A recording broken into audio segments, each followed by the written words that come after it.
सर्वेभ्यो नमो नमः। देववाणी संस्कृतम YouTube channel पर आप सभी महानुभावों का हार्दिक स्वागत है। मित्रों, एमपी संविदा वर्ग 3 के संस्कृत विषय की तैयारी हेतु आज हम प्रत्याहार संबंधी सूत्रों को पढ़ने जा रहे हैं। संस्कृत का नाम लेने पर ये प्रत्याहार सूत्र जो आपको यहाँ पर ये दिख रहे हैं लिखे हुए, ये सर्वप्रथम उपस्थित हो जाते हैं। जब भी हम संस्कृत विषय की बात करते हैं, चाहे वो साहित्य की बात हो, चाहे वो ग्रामर की बात हो, व्याकरण की बात हो, सबसे पहले हमको इन प्रत्याहारों पर ही ध्यान आकर्षित करना होता है, इन प्रत्याहारों को जानना होता है। और आप संविदा वर्ग 3 की परीक्षा देने जा रहे हैं तो आपको अवश्य ही इन प्रत्याहारों के विषय में जान लेना चाहिए, क्योंकि प्रत्येक प्रश्न पत्र में जितने भी किसी भी स्टेट का प्रश्न पत्र हो, उस प्रश्न पत्र में इन प्रत्याहारों से 1 या 2 प्रश्न क्वेश्चन अवश्य आते हैं। इसलिए 1-2 अंक तो हमें इन प्रत्याहारों के अच्छी प्रकार से पढ़ लेने पर ही प्राप्त हो जाएंगे। तो आइए मित्रों, इस प्रत्याहार को आज हम पढ़ना आरंभ करते हैं। ये प्रत्याहार 14 सूत्र हैं और जैसा कि इन प्रत्याहारों के विषय में कहा जाता है, वैसे ये 14 प्रत्याहार सूत्र आचार्य पाणिनि के द्वारा बनाई हुई जो अष्टाध्यायी पुस्तक है उसके आरंभ में सिखाए जाते हैं, पढ़ाए जाते हैं, वहीं पर ये लिखे हुए हैं। परंतु वर्तमान समय में इन प्रत्याहारों के विषय में अलग प्रकार की धारणा है और उसी धारणा के अकॉर्डिंग परीक्षा में प्रश्न आता है, तो हमको उसी धारणा के अनुसार इन प्रत्याहारों के इतिहास को जानना है। प्रत्याहारों का इतिहास जानने के लिए एक श्लोक हमको पढ़ाया जाता है, वह श्लोक भी मैंने आपके लिए यहाँ पर लिख दिया है। आइए श्लोक का उच्चारण मेरे साथ में कीजिएगा, आपको श्लोक उच्चारण में आनंद आएगा।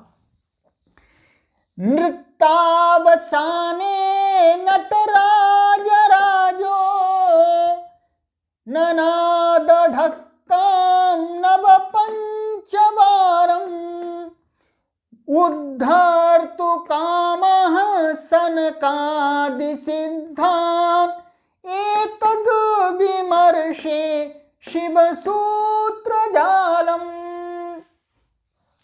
इस श्लोक में ही इन प्रत्याहारों का इतिहास बताया जाता है वर्तमान समय में। आइएगा इस श्लोक का अर्थ देखिएगा। आप इसका अर्थ एकदम मैं स्पष्ट कर देता हूं आपके लिए। नृत्तावसाने, ऐसा हुआ आचार्य पाणिनि ने व्याकरण लिखने के लिए तपस्या की। वो तपस्या उन्होंने बहुत कठोर तपस्या की। उस तपस्या से प्रसन्न होकर के भगवान शिव नाच करने लगे, नृत्य करने लगे, वो नाचने लगे। और नाचने के बाद, अर्थात आचार्य पाणिनि की तपस्या से भगवान शिव इतने प्रसन्न हुए कि उनको नाचना आ गया और उन्होंने नृत्य करना आरंभ कर दिया। और इतना नृत्य किया, जब नृत्य करते करते फिर उन्होंने नृत्य बंद किया, तो नृत्तावसाने, नृत्य माने नाचने के पश्चात, नाचना बंद कर देने के बाद फिर कहते हैं सनकादि सिद्धान् उद्धर्तु कामः नटराज राजः। इस प्रकार से इसका अन्वय होगा। सनकादि सिद्धान् माने सनकादि जो सिद्ध महात्मा लोग हुए हैं, उद्धर्तु कामः, उनका उद्धार करने के लिए, अर्थात उनको पुनः कभी फिर दुख ना हो, वो कभी जंजाल में ना फंसे, जन्म मृत्यु के चक्कर में वो ना फंसे, इसलिए उन सनकादि सिद्धों का उद्धार की कामना वाले नटराज राजा, जो भगवान शिव जो नट राजाओं के भी नटराज हैं, राजा हैं, अर्थात नाचने में वो सर्वप्रथम हैं। ऐसे भगवान शिव ने क्या किया, ढक्काम नव पंचवारम ननाद, ढक्काम डमरू को क्या किया जी, नव पंचवारम, नव मीन्स 9, पंच माने 5, कितने हुए 9 और 5, 9 + 5 कितने हुए 14, तो 14 बार माने उस डमरू को 14 बार क्या किया जी, ननाद, बजाया, उस डमरू को 14 बार ऐसे ऐसे बजाया। फिर क्या हुआ, जब उन्होंने बजाया तो उससे ध्वनि निकली और वो तो बजा करके अपने शांत हो गए। उसके बाद में आचार्य पाणिनि ने उस डमरू की ध्वनि को सुना, फिर क्या उन्होंने विचारा, एतद विमर्शे शिव सूत्र जालम, एतस्य विमर्शः, एतद विमर्शः, एतस्य माने भगवान शिव ने जो 9 बार डमरू बजाया था उसमें से जो ध्वनियां निकली थी उस पर विमर्श करने पर, चिंतन करने पर, किसने चिंतन किया, आचार्य पाणिनि ने चिंतन किया। उन्होंने सोचा कि भाई भगवान शिव की डमरू की आवाज में तो ये 14 प्रत्याहार सूत्र छुपे हुए हैं। शिव सूत्र जालम, विमर्श करने पर उनकी डमरू की ध्वनि पर विचार विमर्श करने पर आचार्य पाणिनि ने सिद्धांत निकाला कि शिव सूत्र जालम, इस ध्वनि के अंदर ही ये सूत्र निहित हैं, इसलिए इनको क्या कहा गया, शिव सूत्र, माहेश्वर सूत्र। यह इनका वर्तमान में इतिहास बताया जाता है, हम आगे इस पर अधिक चर्चा नहीं करेंगे। इस श्लोक का मैंने आपको सरल भाषा में अर्थ बता दिया है। अब आपको आना है प्रत्याहार। ये प्रत्याहार कितने हैं हमने बता दिया, नव पंचवारम, 9 और 5 14 बार डमरू बजाया और प्रत्येक डमरू की ध्वनि में एक सूत्र निकला। वो सूत्र ही ये आपके सामने है। आइए अब हम सूत्रों पर विचार करते हैं। इनका एक नाम तो है माहेश्वर सूत्र, क्योंकि ये ऐसी कल्पना की गई है कि ये भगवान शिव की डमरू की ध्वनि में से निकले हैं। यह हमने अभी पढ़ लिया। और दूसरा इसका नाम है प्रत्याहार सूत्र। प्रत्याहार सूत्र क्यों कहते हैं, तो इसकी परिभाषा भी मैं आपको लिख करके बतला देता हूं कि प्रत्याहार को प्रत्याहार सूत्र क्यों कहते हैं। तो उसकी परिभाषा भी मैंने आपके लिए लिख दी। प्रत्याह्रियन्ते संक्षिप्यन्ते वर्णाः यत्र स प्रत्याहारः, अर्थात जिन सूत्रों में बहुत अधिक बात को, बहुत अधिक अक्षरों को संक्षेप से ही बताने की विधि बताई गई हो, वो सूत्र क्या है, बोलो, प्रत्याहार सूत्र। इसलिए इनको एक नाम क्या हुआ इनका, प्रत्याहार।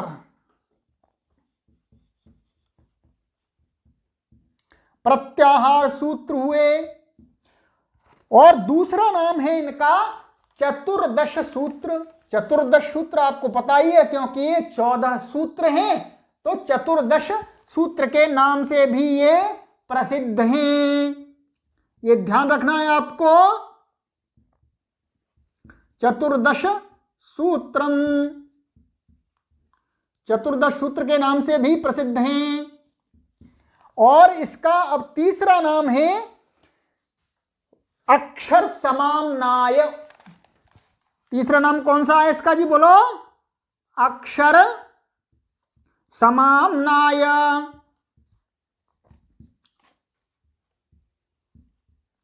दिख रहा होगा, यदि दिखने में कोई दिक्कत आ रही हो तो आप मेरे शब्दों को ध्यान से सुनते जाइएगा।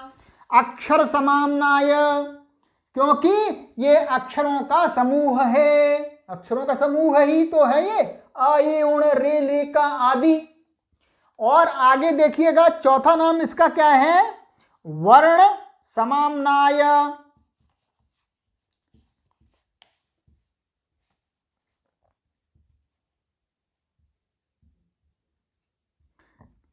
क्योंकि इनको वर्ण बोलते हैं, अ ई उ इनको क्या बोलते हैं, वर्ण। तो ये वर्णों का भी समूह है, इसलिए इसको वर्ण समाम्नाय भी कहते हैं। ये इसके 5 नाम हुए, एक प्रत्याहार और चतुर्दश सूत्र, अक्षर समाम्नाय, वर्ण समाम्नाय, और 5वां क्या था, इनको शिव सूत्र भी कहते हैं, जो मैंने पहले ही आपको बता दिया। तो ये 5 नामों से जाने जाते हैं। अब यदि प्रश्न आता है कि प्रत्याहार सूत्र क्या है, तो आपको ये उत्तर देना है, ये है। तो चतुर्दश सूत्र को क्या होते हैं, तो प्रत्याहारों को ही चतुर्दश सूत्र कहा जाता है। अक्षर समाम्नाय क्या है, प्रत्याहार सूत्रों को ही अक्षर समाम्नाय कहा जाता है। वर्ण समाम्नाय क्या है, इन प्रत्याहार सूत्रों को ही वर्ण समाम्नाय कहा जाता है। और शिव सूत्र क्या है, क्योंकि ये शिव के डमरू से निकले हुए हैं, इसलिए बोलो इनको ही शिव सूत्र कहते हैं। तो ये इसके मैंने नामों के विषय में चर्चा की। अब हमको आना है कि ये प्रत्याहार सूत्र संस्कृत व्याकरण में कार्य कैसे करते हैं, अब हमको यह देखना है, और इनकी आवश्यकता क्यों हुई। और देखिएगा, ये विधि हर जगह अपनाई जाती है। कोई भी पुस्तक लिखते हैं, कोई भी विधान नियम कानून का शास्त्र लिखते हैं, ये मानिएगा अपना संविधान जो वर्तमान में लिखा गया है, जो भारतीय संविधान है, उसके आरंभ में कोड दिए हुए हैं, जिसको हम क्या बोलते हैं, धाराएं। क्या बोलते हैं, धाराएं। जैसे मानिएगा एक है 417, वहां पर इतना लिखा हुआ है 417, अथवा ऐसा लिखा हुआ है 307, अथवा ऐसा लिखा हुआ है 144, अथवा ऐसा लिखा हुआ था, अब तो नहीं है, 370, अथवा ऐसा लिखा हुआ था 34A। अब ये इस प्रकार के शब्द वहां लिखे संविधान में। अब आपको पूछा जाए कि 417 का क्या अर्थ है, और यदि आप संविधान को नहीं जानते हैं, आपने संविधान अंदर से नहीं पढ़ा है, तो आप कहेंगे जी 417 तो 417, परंतु संविधान के आरंभ में लिखे गए 417 शब्द का अर्थ 417 नहीं है। क्या है, 417 उस संविधान के अंदर आगे जाकर के बताया गया है कि इस प्रकार के कार्यों के घटित होने पर, अथवा दुर्घटना आदि जो भी वहां पर विवरण दिया गया है, यदि उस प्रकार की घटना कहीं पर घटित होती है, तो उसको हम यहां पर क्या कह रहे हैं, 417। इसी प्रकार से 144, जब कोई आपातकाल स्थिति पैदा हो जाती है तो सरकार क्या लगा देती है, बोलो 144। 144 का अर्थ है आप समूह में कहीं सड़कों पर घूम नहीं सकते हैं, आप बाहर नहीं निकल सकते हैं, जबकि 144 का अर्थ 144 होता है, परंतु वहां ऐसा अर्थ नहीं है, ये कोड बना दिया है। ठीक इसी प्रकार से आचार्य पाणिनि ने अपने शास्त्र में अष्टाध्यायी में क्या लिया? प्रत्याहार सूत्रों का उपयोग लिया। हर जगह उनको बार बार नहीं कहना पड़े, इसलिए ये सूत्र बनाए। अब आप इनका प्रयोजन समझ गए होंगे सरल भाषा में। आज मैं आपको इन प्रत्याहार सूत्रों के उच्चारण को सिखलाता हूं, फिर आगे की क्लास में मैं आपको इनको विस्तार से पढ़ाऊंगा। विस्तार से अर्थात 2 या 3 वीडियो में, कक्षाओं में हम इस प्रत्याहार सूत्रों को पूर्ण समझ लेंगे। उसमें से आपकी परीक्षा में अवश्य प्रश्न आएगा। तो आइएगा मेरे साथ में प्रत्याहार सूत्रों का एक बार उच्चारण करना सीखिएगा, क्योंकि उच्चारण करना भी आना चाहिए। अथ प्रत्याहार सूत्राणि। आई उण, आई उण, आई उण, री लिक, री लिक, री लिक, री लिक, ए ओंग, ए ओंग, ए ओंग, आई आउच, आई आउच, आई आउच, हा या वारट, हा या वारट, हा या वारट, लण, लण, लण, न्यामांगाणनम, न्यामांगाणनम, न्यामांगाणनम, झाभान्य, झाभान्य, झाभान्य, घाढ़ाधश, घाढ़ाधश, घाढ़ाधश, जाबा गाडादश, जाबा गाडादश, जाबा गाडादश, खा फा छाठा था चाटा तो, खा फा छाठा था चाटा तो, खा फा छाठा था चाटा तो, कापाय, कापाय, कापाय, शा शा सर, शा शा सर, शा शा सर, हल, हल, हल, हल, इति प्रत्याहार सूत्राणि। ये प्रत्याहार सूत्रों का मैंने आपको सरलता से, धीरे से उच्चारण करके सिखला दिया। ये प्रत्याहार बहुत ही महत्वपूर्ण विषय है आपके लिए, इसलिए आज हम इस प्रत्याहारों के बारे में इतना ही जानेंगे कि ये प्रत्याहार किस प्रकार से इनका इतिहास है।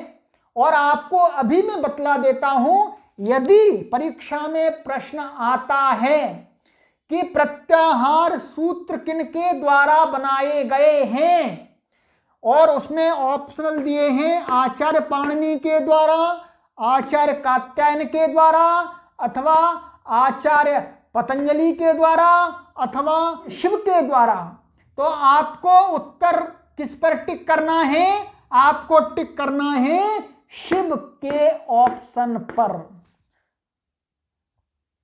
वही आपका सही माना जाएगा, क्योंकि ये प्रत्याहार सूत्र शिव जी के डमरू की ध्वनि से निकले हुए हैं। यह हमें वर्तमान का इतिहास सिखलाता है, और उसी इतिहास के अकॉर्डिंग हमारा प्रश्न पत्र बनता है, और उसी के अकॉर्डिंग उसका उत्तर भी बताया जाता है। तो इसलिए आपको बोलो, प्रत्याहार सूत्र के निर्माता क्या होंगे? शिव जी।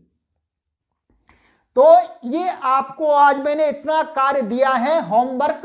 अब इसी प्रकार से हम ब्लैक बोर्ड पर ही कक्षा चलाएंगे। इससे आपको भी समझने में सुविधा होगी और हमें भी सुविधा होगी, क्योंकि वीडियो उस प्रकार से बनाने में मुझे काफ़ी टाइम लगता है। इस प्रकार की वीडियो बनाने में समय कम लगता है, मुझे सरलता होती है। मैं आपके लिए अधिक से अधिक वीडियो उपलब्ध करा पाऊंगा, जिससे आपका इस बाकी बचे हुए समय में पूरा संपूर्ण जो संस्कृत का सिलेबस है उसको कंप्लीट करा दूं। और मित्रों, अंत में मैं आपसे यही निवेदन करना चाहता हूं कि आप इस YouTube चैनल देववाणी संस्कृतम को मध्य प्रदेश के प्रत्येक परीक्षार्थी जिसने संस्कृत विषय का चयन किया है प्रथम अथवा द्वितीय भाषा के रूप में, उनके पास पहुंचा दीजिएगा, जिससे वह भी संस्कृत में अच्छे अंक प्राप्त करके उत्तीर्ण हो जाएं, उनकी भी संस्कृत के प्रति रुचि जागृत हो, वो भी संस्कृत भाषा से लगाव रखें कि हाँ, संस्कृत भाषा ने मेरा उपकार किया है, मुझे अधिक अंक दिलाए हैं, इसलिए मैं उत्तीर्ण हुआ हूं, इसलिए मैं अध्यापक बना हूं। इसलिए मैं आपसे बार बार निवेदन कर रहा हूं, हर कक्षा में निवेदन कर रहा हूं, आप अधिक मत सोचिएगा कि कौन अधिक नंबर लाएगा, क्या करेगा। नहीं, आप परोपकार की दृष्टि से सोचिएगा, संस्कृत माता की सेवा की दृष्टि से सोचिएगा। इस संस्कृत भाषा का संपूर्ण जगत में हमें प्रचार और प्रसार करना है, इस दृष्टि से सोचिएगा और आगे इस चैनल को ले जाइएगा। प्रत्येक व्यक्ति के पास में यह चैनल पहुंचना चाहिए। इस पर अपार सामग्री है, ये वैदिक संस्कृति का और संस्कृत भाषा का भरपूर प्रचार और प्रसार है, आपके पास लेकर के पहुंच रहा है। तो आइए मित्रों, अब इतना ही कहते हुए हम आज की कक्षा को यहीं विराम देते हैं। नेक्स्ट कक्षा में हम इन सूत्रों को पढ़ेंगे। आप इन सूत्रों को एक बार रट लीजिएगा अच्छी प्रकार से। एक एक सूत्र को अब 10-10 बार बोलेंगे तो आपको ध्यान हो जाएगा। इतना ही आपसे आज निवेदन करता हूं कि इन सूत्रों को आप अच्छी प्रकार से याद कीजिएगा। आइए, आप सभी को प्रणाम करता हुआ अपनी वाणी को विराम देता हूं। इति ओम शम।